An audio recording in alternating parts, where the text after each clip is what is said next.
اعوذ باللہ من الشیطان الرجیم بسم اللہ الرحمن الرحیم۔ مولا مشکل کشا حضرت سیدنا علی مرتضیٰ شیر خدا رضی اللہ تعالیٰ عنہ سے روایت ہے، نبی کریم صلی اللہ علیہ وآلہ وسلم نے ارشاد فرمایا، اے علی رضی اللہ تعالیٰ عنہ، میں تمہیں ایسے کلمات نہ بتا دوں جنہیں تم مصیبت کے وقت پڑھ لیا کرو؟ آپ نے عرض کیا، ضرور، ارشاد فرمائیے۔ آپ صلی اللہ علیہ وآلہ وسلم پر میری جان قربان ہو، تمام اچھائیاں میں نے آپ صلی اللہ علیہ وآلہ وسلم سے ہی سیکھی ہیں۔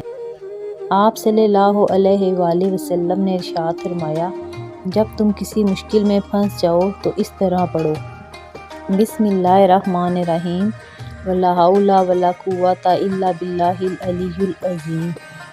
اللہ تعالیٰ اس کی برکت سے جن بلاؤں کو چاہے گا دور فرما دے گا، انشاءاللہ۔